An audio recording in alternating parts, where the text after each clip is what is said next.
જય શ્રીમન નારાયણ. રામાનુજદાસ શ્રીમાન ગટ્ટુ વેણુગોપાલ સ્વામી દ્વારા વર્ણન કરેલ શ્રીમદ ભગવદ્ ગીતાનું ગુજરાતી ભાષાંતર હું આપને કહી રહી છું. અધ્યાય 13 ક્ષેત્ર ક્ષેત્રજ્ઞ વિભાગ યોગ. શ્લોક 10. મયિ ચ અનન્યયોગેન ભક્તિઃ અવ્યભિચારિણી વિવિક્તદેશ સેવિત્વં અરતિઃ જન સંસદી. ઓમ. ગીતાચાર્ય શ્રી કૃષ્ણ પરમાત્મા અર્જુન સાથે આપણને બધાને ક્ષેત્ર ક્ષેત્રજ્ઞ વિભાગ યોગ શીખવી રહ્યા છે. પરમાત્મા કહે છે, અર્જુન, આત્મા શરીરમાં હોય ત્યારે આત્મ સાક્ષાત્કાર પ્રાપ્ત કરવા માટે જે ગુણોનો અભ્યાસ કરવો જોઈએ તે વિશે હું તને વધુ કહું છું. તે સાંભળ. અત્યાર સુધી મેં 15 ગુણો વિશે જણાવ્યું છે. હવે 16મો ગુણ છે, હું સર્વોપરી, સર્વજ્ઞ અને સર્વનું કારણ છું એવી સંપૂર્ણ શ્રદ્ધા સાથે મનુષ્યએ મારા પ્રત્યે એકાગ્ર અને વિશિષ્ટ પ્રેમાળ ભક્તિ રાખવી. શુદ્ધ પ્રેમથી માત્ર મારી જ ઉપાસના કર અને અન્ય સર્વે દેવતાઓને માન આપ. 17મો ગુણ છે, માનસિક એકાગ્રતાની ઈચ્છા રાખવી અને તે એકાગ્રતા માટે પવિત્ર અને એકાંતમય સ્થાનોએ રહેવાની પણ ઈચ્છા રાખવી. અને 18મો ગુણ છે, રજસ અને તમસ ગુણો ધરાવનારાઓ સાથે સંગ કરવાની કે તેમની સાથે રહેવાની ઈચ્છા ન રાખવી. મનુષ્યએ તેમનાથી દૂર રહેવું જોઈએ. આ પ્રમાણે શ્રી કૃષ્ણ પરમાત્મા આપણને આ ગુણો વિકસાવવા માટે સૂચના આપી રહ્યા છે.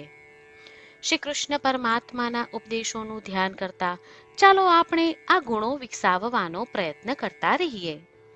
શ્રી કૃષ્ણ પરમાત્માનું શરણ લઈ આપણા જીવનને અર્થપૂર્ણ બનાવવાનો પ્રયાસ કરતા ચાલો આપણે બધા શ્રી કૃષ્ણ પરમાત્માના શબ્દોનું આ શ્લોક સ્વરૂપે પુનરાવર્તન કરીએ. મયિ ચ અનન્યયોગેન ભક્તિરવ્યભિચારિણી વિવિક્તદેશસેવિત્વં અરતિઃ જન સંસદી.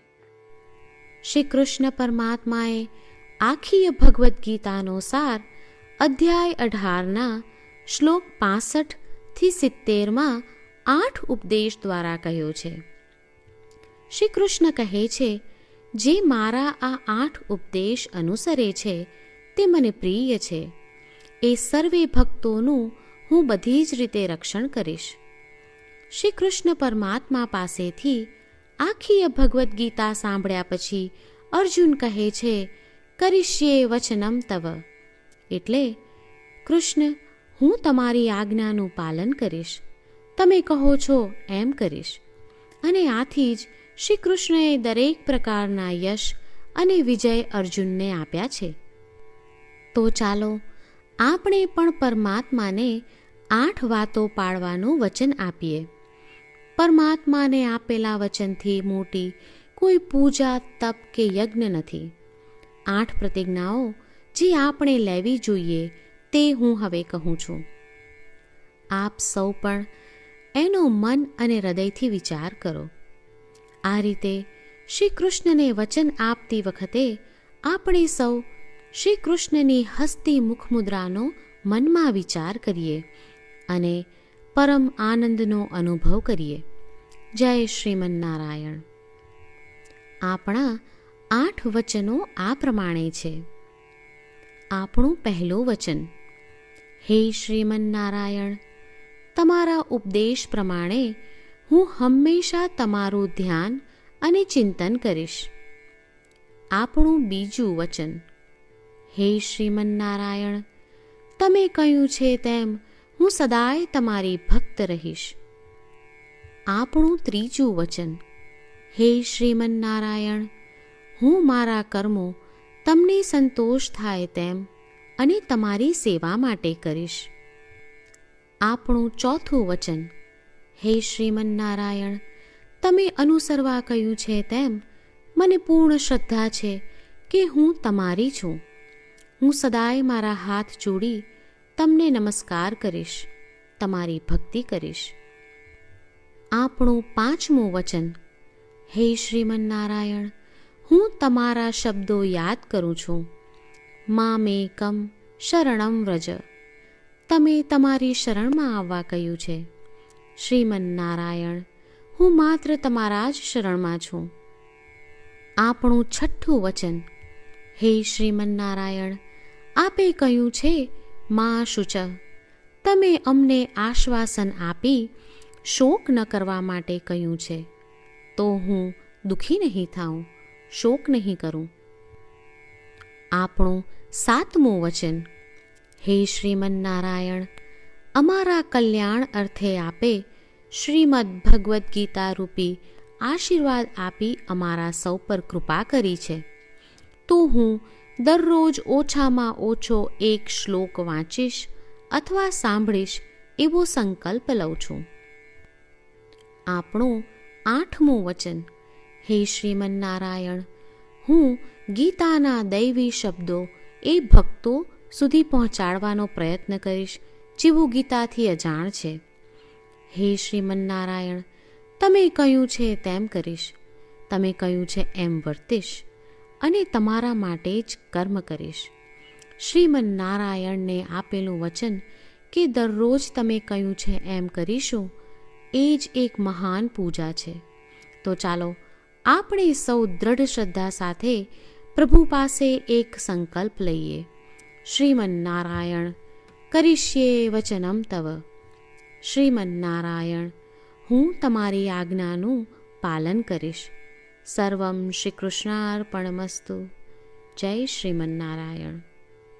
મયિ ચ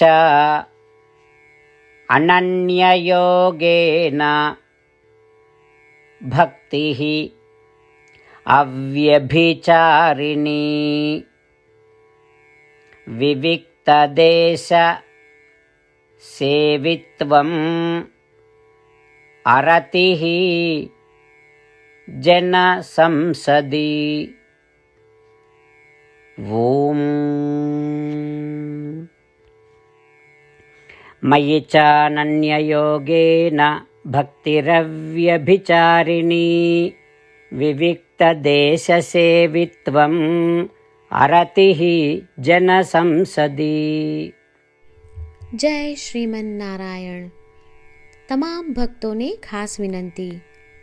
આપણા જીવનની દરેક બાબતોમાં આપણે તાત્કાલિક અને અસરકારક પરિણામો ઈચ્છીએ છીએ. આ પ્રાપ્ત કરવા માટે ચાલો દરરોજ 1 મિનિટ ફાળવીએ અને નારાયણાસ્ત્રમ વાંચીએ. નારાયણાસ્ત્રમ મેળવવા માટે તેની વેબસાઇટ જે www.narayanaastram.org છે તેના પર જાઓ અને રજિસ્ટ્રેશનમાં તમારું નામ અને ઈમેલ આપો. તમે આપેલા ઈમેલ પર તમને નારાયણાસ્ત્રમ PDF પ્રાપ્ત થશે. પીડીએફમાં રામાયણનો 1 શ્લોક, ગીતાનો 1 શ્લોક અને એક વિષ્ણુ નામ છે. આ 3ને નારાયણાસ્ત્રમ કહેવામાં આવે છે. દરેક વ્યક્તિને આ શ્લોકોનું અલગ અલગ સંયોજન પ્રાપ્ત થાય છે. જ્યારે દરેક વ્યક્તિ 24,000 ભક્તો સાથે તેમના નારાયણાસ્ત્રમને દરરોજ વાંચે છે અથવા સાંભળે છે, ત્યારે સમગ્ર રામાયણનું 1 વાર પારાયણ, શ્રીમદ્ ભગવદ્ ગીતાનું 33 વાર પારાયણ અને વિષ્ણુ સહસ્ત્ર નામનું 24 વાર પારાયણ રોજ પૂર્ણ થાય છે. આ એક અદ્ભુત અને અસાધારણ પરિણામ છે. તેથી તમે અને તમારા પરિવારના સભ્યો તરત જ વેબસાઇટ પર જાઓ અને તમારું નારાયણાસ્ત્રમ મેળવો. જય શ્રીમન્નારાયણ.